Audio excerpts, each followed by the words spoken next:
Welcome to the Dr. Franken Steve Podcast with your host, Dr. Frank Williams and Dr. Steve Snodgrass, MD, FACS, where we discuss a broad range of topics without limitations. Let's get to it. Here's Dr. Frank and Dr. Steve.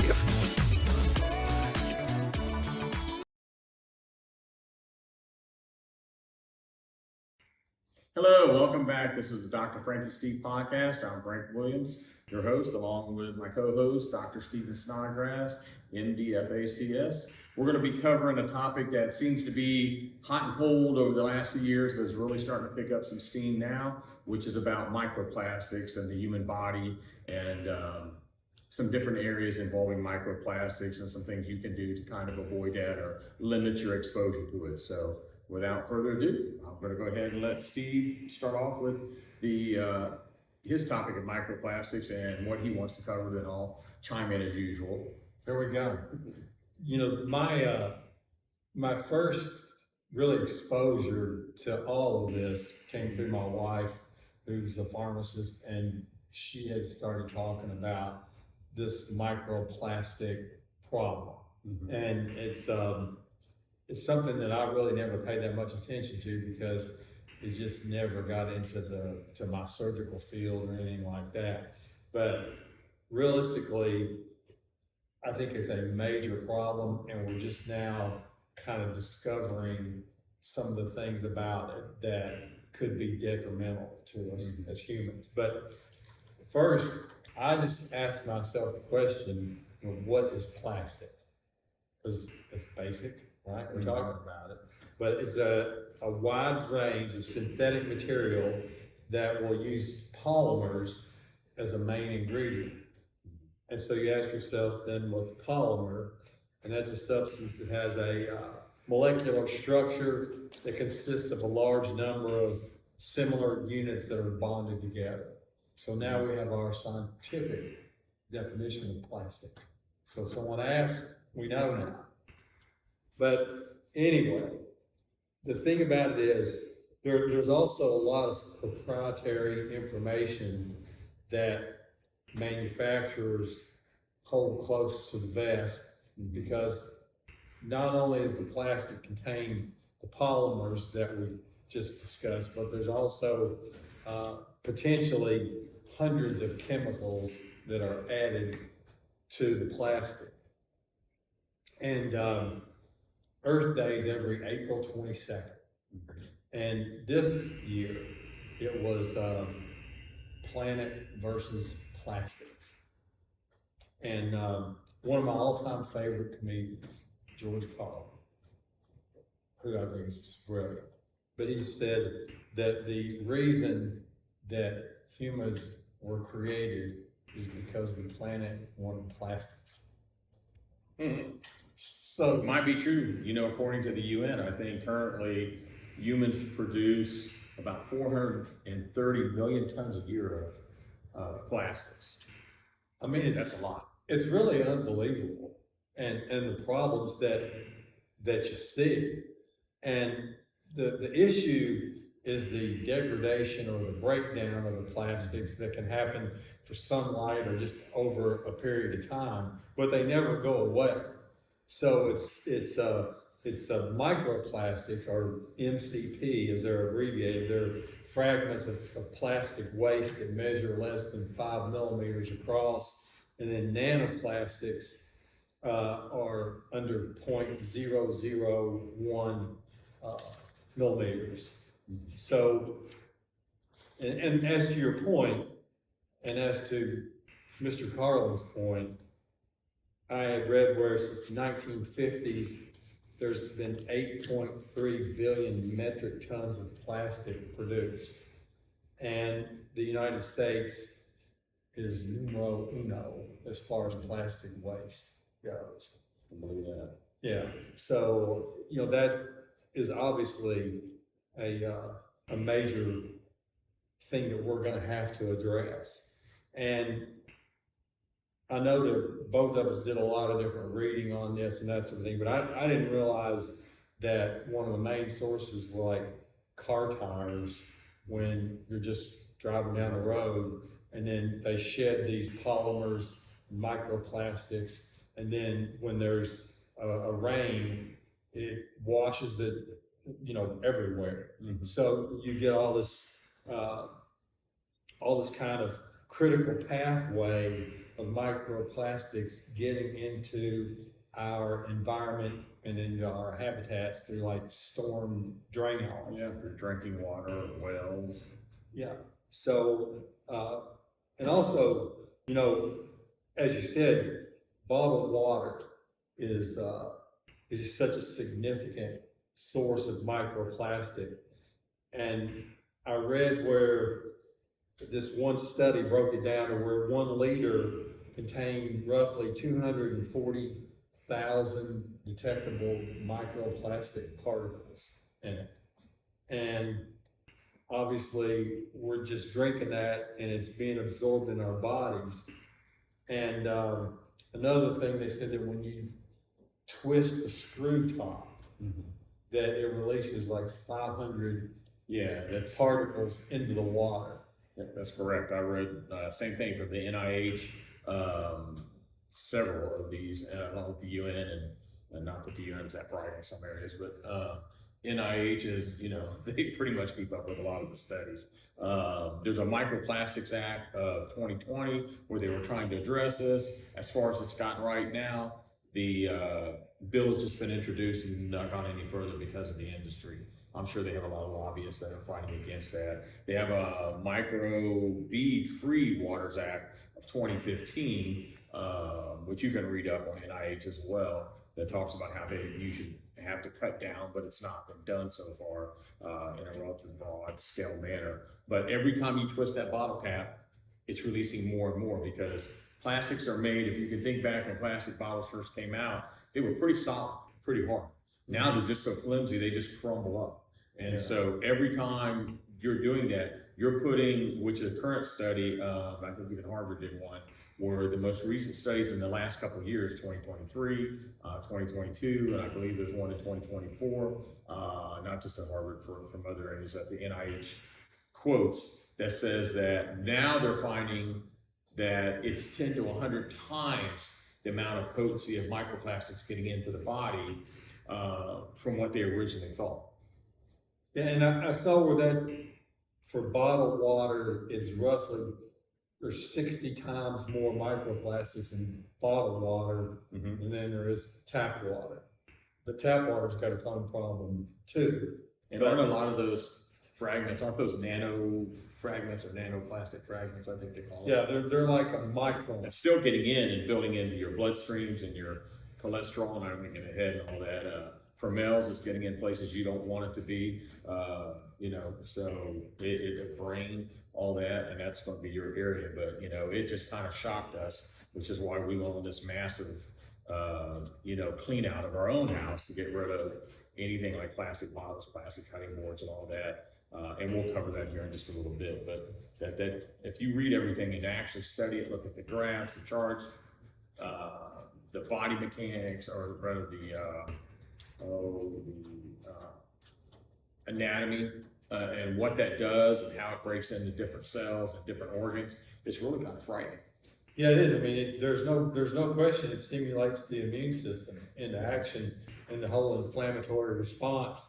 And one thing that I found really kind of unbelievable was they were talking about there's plastic in tea bags, and they said in this one study I read that it can release up to 11.6 billion microplastic particles and 3.1 billion nanoplastic particles when it's heated, and it's worse than that when it's microwaved in a tea bag. Not in the leaves of tea bags. Right. So it's like there's plastic in some tea bags, and I had really which would make you wonder how's plastic, because most tea bags are just cloth or a type of material. Yeah, but I think that that plastic is working its way into that according to these studies.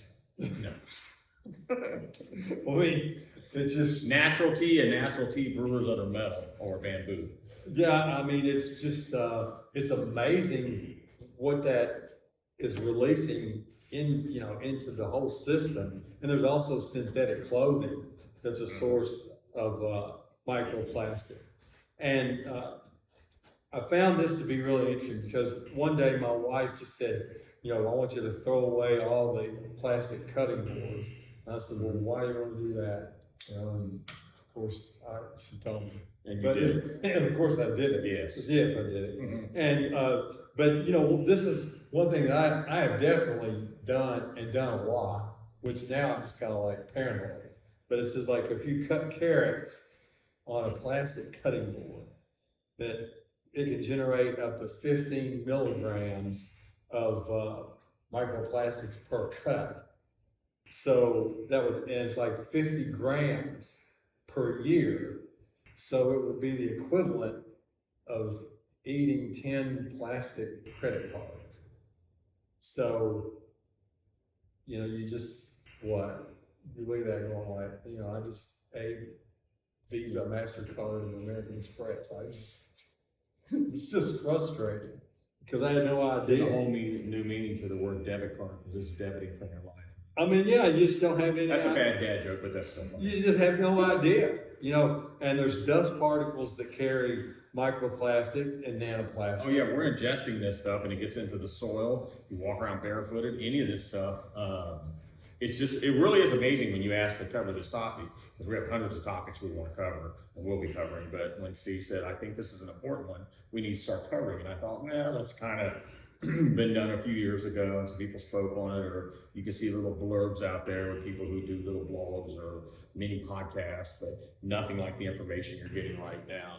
And it's when you delve into it, it really is a critical health crisis at this point. Yeah.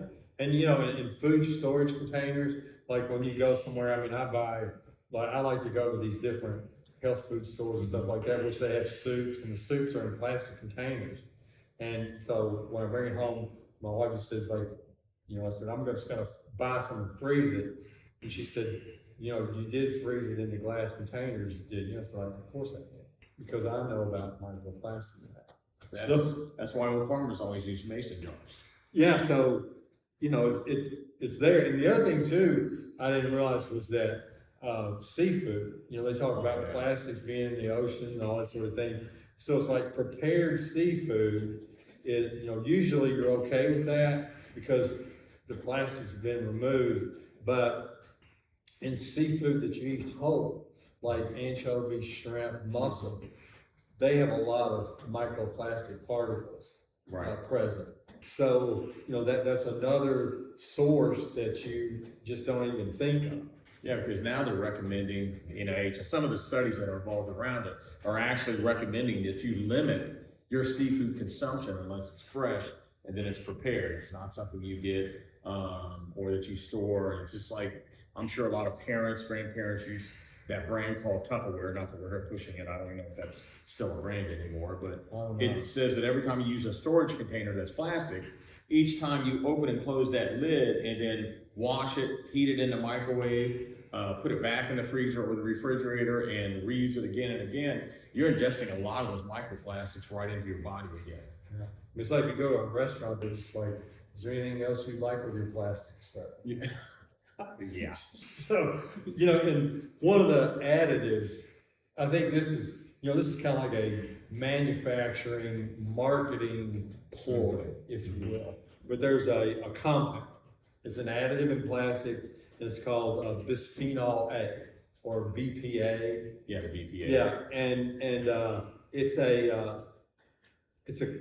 industrial chemical that's added to plastic, and it mimics the structure of estrogen. Mm-hmm. So it's been associated with different elements, in regards to human health, endocrine disruptors and things like that. But a lot of times you will see a plastic product and it's got BPA free.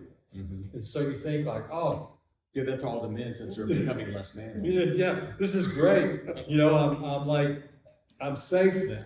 Right. But it's, it may not have BPA in it, but it's got hundreds of other chemicals. Well, and I'll tell you that when that first started happening just a few years ago, which was the big push to do it, we got rid of all of our plasticware and went to only bought, it's more expensive obviously, and bought everything that was BPA free.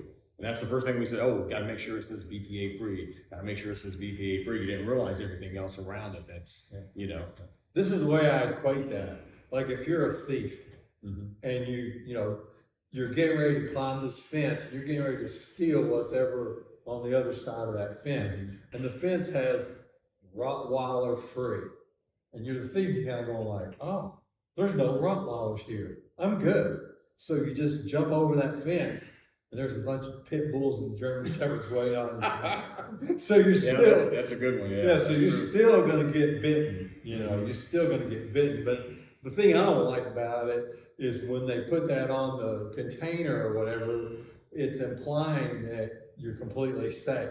Correct. And that's what.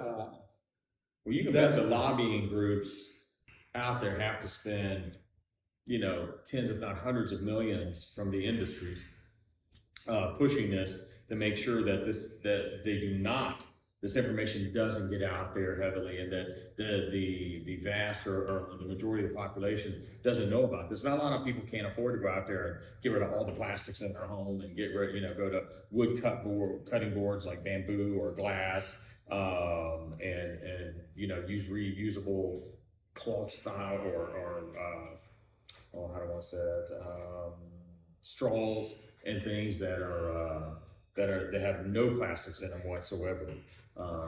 Just like using reusable drink bottles. My wife and I, my daughters, we all have them where, they're metal, and that's what we use. We don't use the plastic bottles anymore because of that. So, but not everybody can afford to do that, but there are ways you can get around it. Like I said, is you can slowly start looking to change out your cutting boards, change out your storage containers from plastic to glass. Get mason jars if you want. We still use those to store different soups and chilies and different things in there. And just make sure that even when it comes down to your toothbrush and all the plastics in your toothbrushes, you can go to a bamboo toothbrush and we'll do, actually probably pretty much do a better job. Making sure that you vacuum your rugs and your all carpeting and hardwood floors, keep those on a more regular or more frequent basis, because they will catch a lot of those pollutants and stuff, and make sure that whatever vacuum system you're using has some type of HEPA filter or filter system in it to help with that. Because our job here at the Dr. Franken Steve Podcast is about art and healing and about many different subjects, as you know, but overall, we're very concerned with, especially Steve would be in a position, is health and wellness, and making sure you live your best life possible, as healthy as possible. Exactly. And the thing too, that we know that it can be ingested and inhaled. And I saw this data. The average person takes in roughly 39,000 to 52,000 microplastic particles per year through food and drink, and then inhaling anywhere from 35 to 69,000 particles per year. So we're getting that exposure. And again, the thing is really is the tip of the iceberg in regards to human health as to what we're seeing now. And I don't think we've even begun to see the problems that are related to this. And so I was reading something I wanted to ask you about, and we didn't really have time before, but the NIH has things about health effects on from microplastics, what is that? Oxidative stress, thank you. I didn't know medical terms. It's quite a usual and customary. Usual and customary. Neurotoxicity, reproductive toxicity. That was one I didn't think about. Carcinogenicity, or however now that's pronounced, and then altered metabolism. And have you done any research or anything on any of those that? Yeah, and a lot of this is like they're endocrine disruptors, like all these different metabolic pathways, like the estrogen and testosterone and all those sorts of things. Those pathways could be disrupted, and that throws off the entire endocrine system. And you know, so it can affect fertility, reproductive health, that sort of thing. But to your point, they have microplastics and nanoplastics have been found in all organ systems, including lungs, blood, liver, kidney, semen, breast milk, and feces. So, I mean, it's just prevalent throughout the human body. And again, they stimulate the immune system, and once that kicks in, you know, the whole inflammatory response, inflammation leads to everything bad. I mean, so can you say like, well, this is definitely carcinogenic? You really can't say definitely bad on anything when it comes to the human body, but I don't see how it's not. That's what their study is saying, that they are, you know, advising that it is, but you know, those studies, was it a double-blind study? Was it, you know, controlled, all that stuff? And it increases the risk of heart attack and stroke as examples.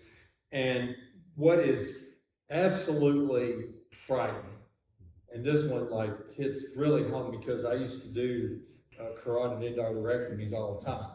And that's just basically when you have your carotid artery has plaque, an atherosclerosis or hardening of the arteries, and you develop this plaque, and on the plaque you can develop a blood clot because the blood flow is interrupted, and you develop what's called a thrombus, and that's just like a blood clot on top of all that plaque. And then what happens during a stroke is part of that thrombus or the plaque is released into the smaller blood vessels, which causes stroke, that it hits into the brain. And so what they're finding now is in this carotid artery plaque, they are finding microplastics. So that is absolutely frightening. And I'm just gonna say, obviously, to me, how can they not be involved in being a carcinogen and causing cancer? I mean, it's... Let me ask you a question. It's a little off the wall, but I was training a female doctor this morning, early, and she said she believes that's one of the reasons why so many women in their Daisy Dukes and tank tops for women have muffin tops still, and have so much visceral fat around those areas. Does that make sense? Or? Well, I mean, I think it could be a contributor. There's no question about it, because, you know, that gets... I can step in on that subject. We were talking about health and you know, exercise and ways to stay fit, and that subject came out of the blue because she knew what podcast we were getting ready to do, and I just kind of chuckled and said I'll kind of stay away from that for now, because, you know, I don't want any dry eyes. Well, you know, a great example of that on display is in Nashville, because, you know, you see a lot of very short shorts, cowboy boots, and like, you know, belly shirts and all this kind of stuff. A lot of landscape. There's a lot there, There's a lot of real estate. And then for those that don't know, we only live about 45 minutes away, so we're real close, and it's somewhere we both frequent quite often with our families and stuff. So, I mean, people just want to beautiful place, a great place to go, friendly, but you do see about everything and anything. Yeah, you kind of everywhere. Yeah, and they feel like they have to dress the part, and you know they do. When we covered tattoos, speaking again to the same doctor and then another doctor last week about the tattoos and the inks and how they're not regulated, along with the sterilization, and you know how some states may license them under cosmetology, whatever, but they didn't realize that these inks that people are getting, because I know people were either getting tattoos or didn't, that they're actually regulated, that they're not regulated, and that literally you could be getting inks from just about any type of source, which is why people get infections and everything, along with, you know, sterilization processes, and this goes along with it. There's so many industries that you would think that the watchdog groups and or congressional leaders, state, federal, Senate leaders, these would be areas that they would be jumping into, not the sex toy area, the microplastics and nanoplastics. and because it has been kind of a hot subject off and on, and you think they would be all over this, but to date it looks like they've barely got anything. I mean, the act that came out in 2015, again, that microbead free waters act, I think it was 2014 and 15 when some states started saying, you can't have, or you have to limit the number of microplastics in like cosmetic products. So, yes, actually 2000 in the United States, 14 and 15. That was the first ban on the use of microbeads, which is in that, in personal care products, supposedly. And that was the state of Illinois. Then New York and New Jersey and California kind of followed suit in 2015. But other than that, that's literally been about it for a while. Canada and a few other places, along with overseas, like Sweden and Korea and all those, when like 2019 started doing similar things.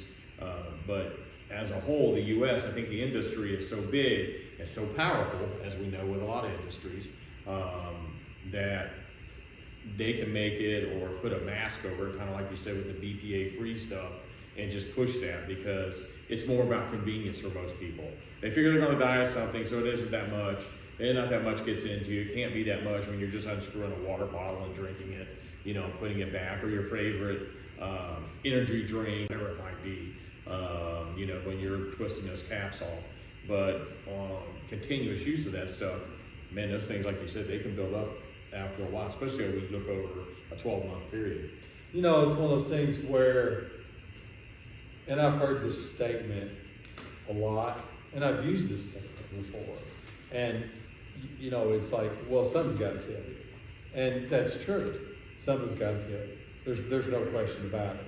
But you have to weigh the costs and the benefits. And if you know that something is damaging you, if you know that, and then you die because of that, I mean, it's just on you. And it's just like, and there's a lot of brave people that say, well, something's got to get you until something gets you. And then like all of a sudden it's like, why is this happening to me? And like, there's a lot of regret, denial, and all that sort of thing. And so that's what we're trying to keep you from. It's like, I understand the whole concept of it all, but it's like if you can get rid of something in your daily life that is harming you, then you should get rid of it. And you really don't have any excuse not to, especially now. And so we know that microplastics and nanoplastics, we know they can be ingested, we know they can be inhaled, and we know they can be inserted.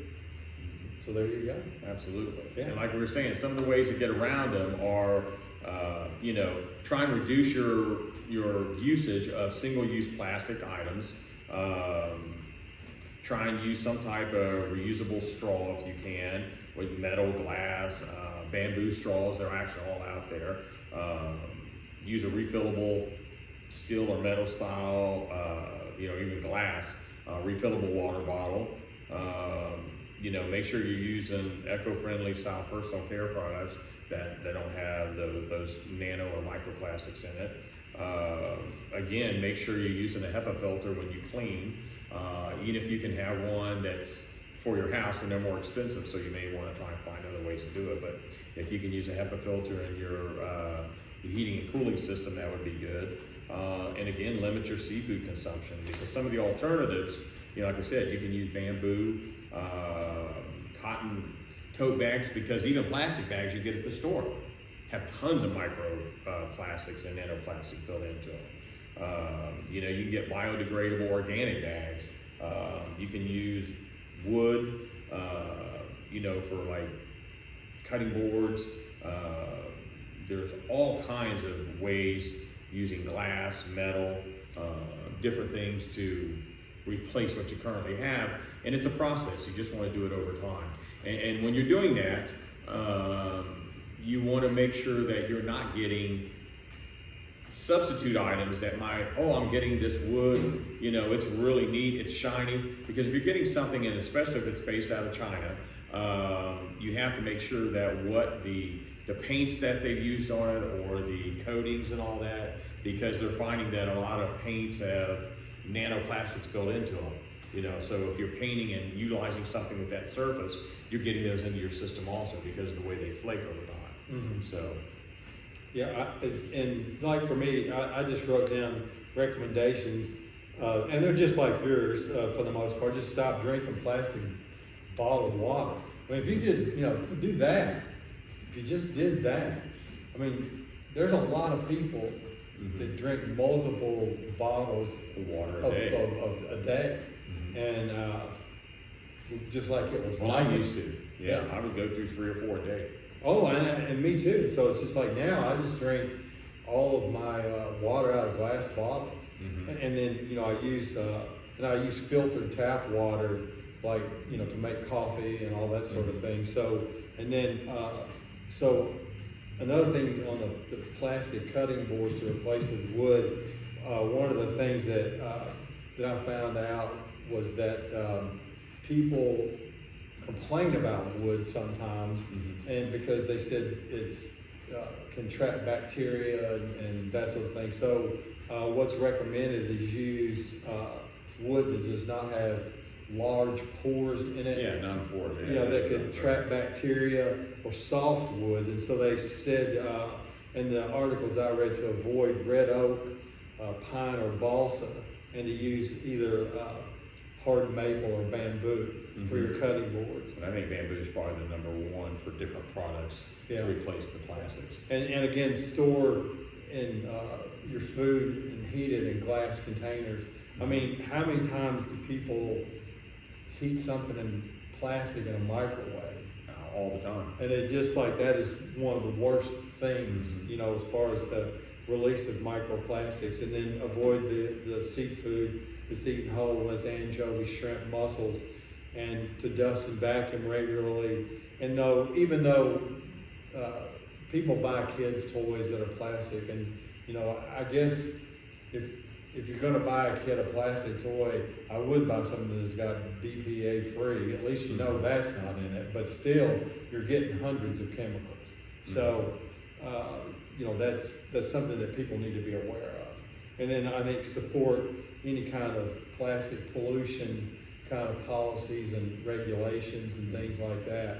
And concerning the sex toy thing, I'm going to say you're on that one. So that's,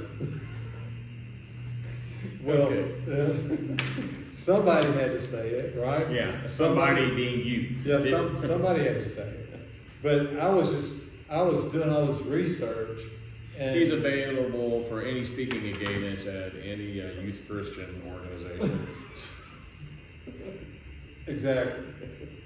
Yeah, and it's one of those things where I'm going to say I did extensive reading on all of this, and the one on the sex toys, I found that to be like, that's just not covered very much. And I've never seen anybody talk about it.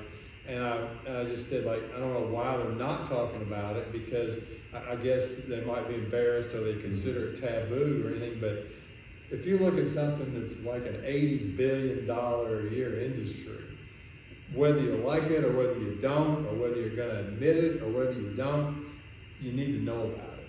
You need to know about it, because it's one of those things that if you have knowledge about it and can avoid it. Well, it's not just harmful to us as human beings. We're destroying God's creation, the planet, with all this stuff that gets dumped in. And we are, other countries obviously are as far as clean energy and everything, the United States by far leads the world. You've got China, Russia, Korea, India, all those. I'm not knocking them, but that's just the way statistics roll, that they are some of the biggest polluters in the world. And it's why the ocean, sometimes you have groups that go and, try and clean beaches, and there's just literally tons of debris from this stuff, plastic bottles, paper bags, everything. And that gets into our marine life as well as the oceans and the seas. So, and we need to do a better job of protecting the environment. When neither one of us are tree huggers, but we need to do a better job of protecting the environment as well as our family and ourselves. And so that's why we're bringing this to you now, because as Steve said, I just don't think this is covered the way it should be and as in depth as it should be. And the American Society for Clinical Oncology, I read this like last year. They were talking about the industrialization of some of these countries that have lagged in the past, and they're talking about the rates of cancer going up 60 to 75% in those industrialized nations that are becoming that way. And so that there's a role in plastics and all that. It has to be. And but that's all I have on the subject. But I think we've covered it about as much as you can cover. I think so. We appreciate your time today, and stay healthy, stay safe. We'll see you at the next podcast. Thank you very much. Thanks for listening to the Dr. Franken Steve Podcast. If you enjoyed this podcast, please hit follow or subscribe on the link provided so you can stay up to date on new episodes. Until next time, stay healthy and stay safe.